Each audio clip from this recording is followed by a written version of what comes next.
Bonjour! Aujourd'hui, je vous montre comment je veux remplacer ce dock de ventilation à partir d'un design que j'ai fait moi-même. Alors, c'est parti! Voici la situation. J'ai acheté ça dans un magasin pas loin de chez nous, mais ça tend à se défaire. La balayeuse, on s'accroche, ça l'arrache, donc c'est vraiment pas une bonne solution. Ce que je voudrais faire, c'est un dock de ventilation qui part d'ici du 2/3. Prendre le 2/3, le tourner comme ça, puis laisser un tiers en arrière pour réchauffer la fenêtre. OK? Donc, c'est le projet que j'ai aujourd'hui. Me voilà dans Fusion. Alors, première chose que j'ai fait, c'est que j'ai pris une photo. Comme vous voyez actuellement à l'écran, j'ai pris une photo avec une règle pour avoir une dimension exacte. Et me revoilà dans Fusion. J'ai chargé cette photo à l'intérieur du logiciel et je l'ai proprement calibrée. Calibrer, ça veut juste dire cliquer sur l'image, aller sur Calibrate et lui spécifier que, disons, du point 0 qui est ici, aller jusqu'au point, je sais pas moi, 30, c'est 300 mm. Je lui spécifie, là, je l'avais déjà fait, 299, donc je n'étais pas exactement dessus, mais ça permet à Fusion d'avoir un point de référence et de savoir que d'ici à là, c'est 300. Donc, quand je vais dessiner d'un point comme par exemple d'ici à là, au centre par exemple, il va avoir les mesures exactes, je peux dessiner directement sur l'image. Une fois que ça a été fait, j'ai dessiné un premier sketch qui se trouve être carrément la grille que j'ai reproduit. Si j'enlève le canevas, vous voyez ma grille qui a été dessinée au complet.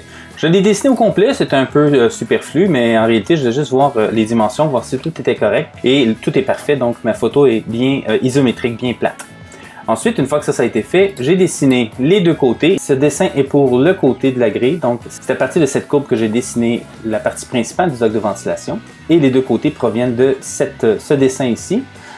Voilà, donc j'ai l'objet de gauche, je vais enlever mon canevas, que j'ai dessiné, j'ai encastré, donc, disons, l'arc de cercle à l'intérieur de la pièce de gauche, la pièce de droite, la pièce de droite qui est ici, et entre les deux, j'ai ma courbe. C'est tout. Ça a été un dessin qui m'a pris un gros 10 minutes à faire, et il ne reste qu'à l'imprimer. Alors, on va mettre ça dans ma nouvelle imprimante, et je vais imprimer les 3 pièces d'un seul coup. Alors, c'est parti.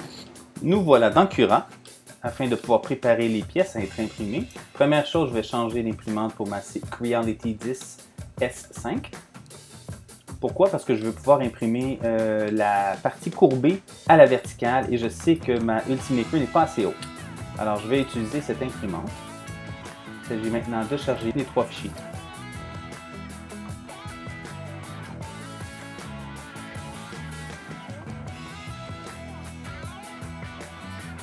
Et voilà, il ne reste qu'à imprimer ceci. On va sauvegarder le tout et on envoie ça vers l'imprimante.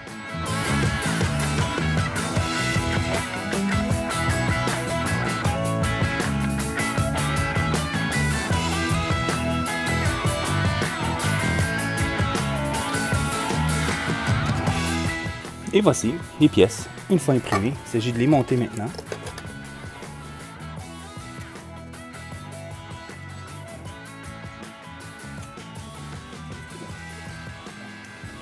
Maintenant, avec les petites épaules ici, ça devrait entrer parfaitement dans la grille. Enlever les velcro qui avaient été installés à l'origine. On se débarrasse de cette vieille chose-là. Avec les appuis, donc, ça va dans les fentes. Ah, c'est parfait. Exactement comme je le voyais. Exactement comme je le voulais. Et comme vous pouvez voir, ça ne bouge pas, sauf si on a besoin de l'enlever. Très solide. Si jamais je veux l'inverser, je peux le tourner. Je le mets dans les 2 autres tiers. C'est très solide. Un autre projet de terminer. Et voilà, ceci termine la mini vidéo pour aujourd'hui. Abonnez-vous à ma chaîne et à la prochaine. Bye!